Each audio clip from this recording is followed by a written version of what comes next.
Good morning students. आज के video lecture में हम कवकों में जनन या रिप्रोडक्शन के बारे में पढ़ेंगे। आप जानते हैं कि जनन या रिप्रोडक्शन सजीवों का एक महत्वपूर्ण गुण होता है जिसके द्वारा वे अपने समान नए जीव उत्पन्न करते हैं। कवकों में भी 3 प्रकार का जनन पाया जाता है।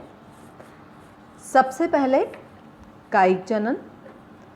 कायिक जनन के अंतर्गत प्लांट बॉडी का ही कोई भाग मूल पादप से अलग हो जाता है तथा अलग होने के पश्चात नए जीव का निर्माण करता है। अलैंगिक जनन अथवा एसेक्सुअल रिप्रोडक्शन। अलैंगिक जनन के दौरान मातृ पादप से विशेष प्रकार की रिप्रोडक्टिव यूनिट्स बनती है जिन्हें स्पोर्स कहा जाता है। यह यूनिट्स मातृ पादप से अलग होकर नए पादपों का निर्माण करती है।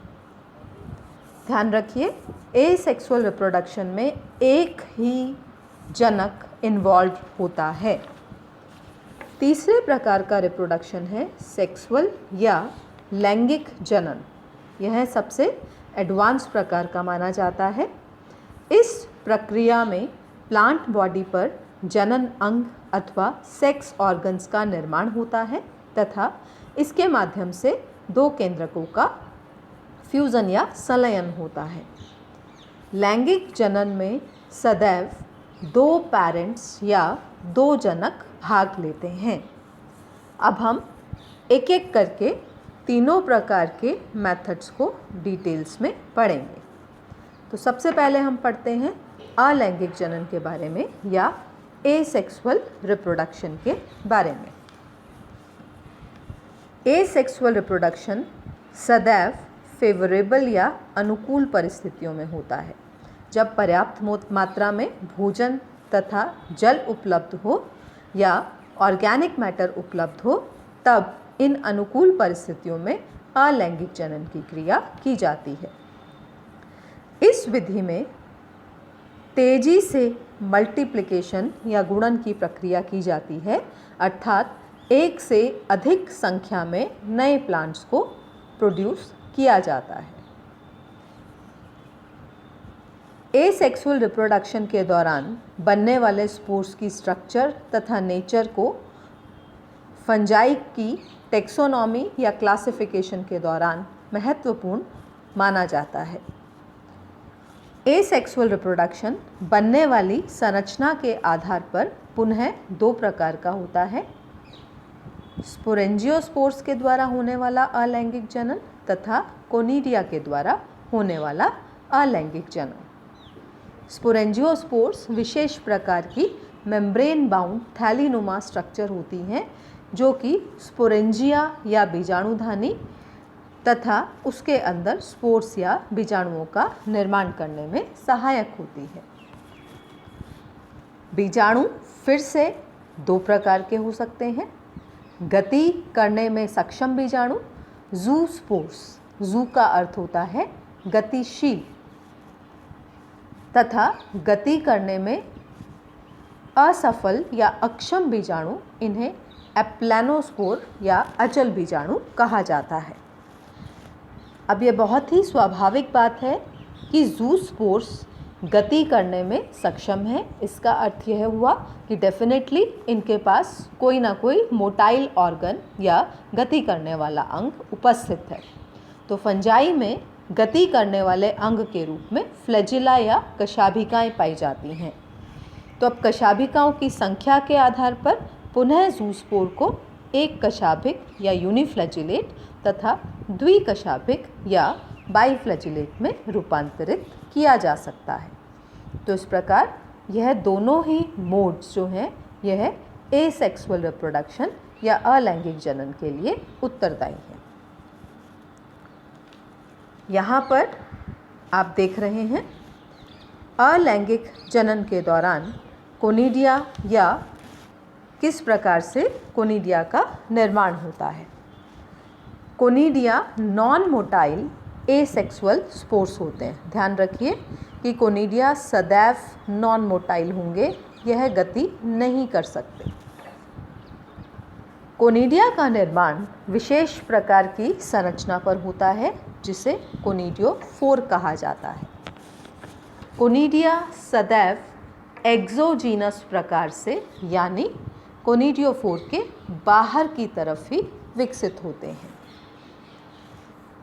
फंजाई की क्लास एस्कोमाइसिटीज़, बेसिडियोमाइसिटीज़ तथा ड्यूटीरोमाइसिटीज़ के विभिन्न मेंबर्स में कोनिडिया के द्वारा रिप्रोडक्शन की प्रक्रिया संपन्न होती है। आकृति के आधार पर कोनिडिया गोलाकार अथवा अंडाकार या फ्यूजिफॉर्म, सेप्टेट अथवा एसेप्टेट अनेक प्रकार के हो सकते हैं और यह फंजाई को क्लासिफाई करने का एक महत्वपूर्ण क्राइटेरिया है।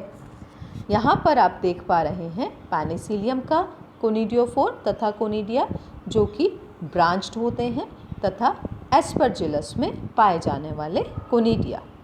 तो इस प्रकार एसेक्सुअल रिप्रोडक्शन के दौरान कोनिडिया का निर्माण इस प्रकार से होता है। अगले डायग्राम में आप फ्लैजिला की संरचना देख पा रहे हैं। हमने देखा था कि जो बीजाणु बनते हैं उनमें से कुछ गति करने में सक्षम होते हैं जिन्हें कि ज़ूस्पोर के नाम से जाना जाता है। तो इन ज़ूस्पोर्स में फ्लैजिला पाए जाते हैं या कशाभिकाएं उपस्थित होती हैं। ज़ूस्पोर्स सामान्यतः एक्वेटिक फंजाई में या जलीय फंजाई में उपस्थित होते हैं। यह गोलाकार नाशपाती के आकार की संरचना के रूप में पाए जाते हैं। ज़ूस्पोर्स का निर्माण एक विशेष प्रकार की संरचना जिसे कि ज़ूस्पोरेंजिया या चल बीजाणुधानी कहते हैं इसमें होता है।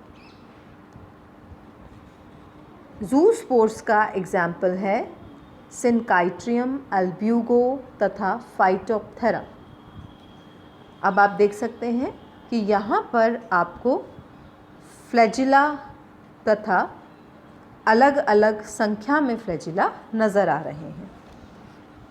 पहले डायग्राम में आप फ्लैजिला का सेक्शन देख रहे हैं जिसमें आपको 9+2 की व्यवस्था नज़र आ रही है, यानी 9 माइक्रोट्यूब्यूल्स आपको परिधि पर नज़र आ रहे हैं तथा 2 सेंटर में नज़र आ रहे हैं।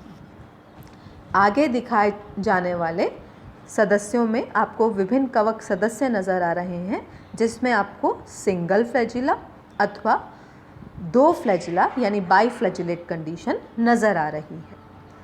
फ्लैजिला पुनः 2 प्रकार के होते हैं, टिंसल प्रकार के तथा विप्लेश प्रकार के। इन्हें प्रतोद एवं कूर्च कहा जाता है। विप्लेश प्रकार के फ्लैजिला स्मूथ होते हैं, इन पर किसी भी प्रकार की हेयरी स्ट्रक्चर नहीं पाई जाती, जबकि टेंसल प्रकार के फ्लैजिला में इस प्रकार की हेयरी स्ट्रक्चर उपस्थित होती है जिससे कि यह अनेक रोम युक्त नज़र आते हैं। तो फंजाई में फ्लैजिला 1 अथवा 2, टेंसल अथवा विप्लेश दोनों प्रकार के पाए जा सकते हैं और यही फ्लैजिला गति के लिए सहायक होते हैं। तो इस प्रकार पुनः हम एक बार रिवाइज कर लेते हैं।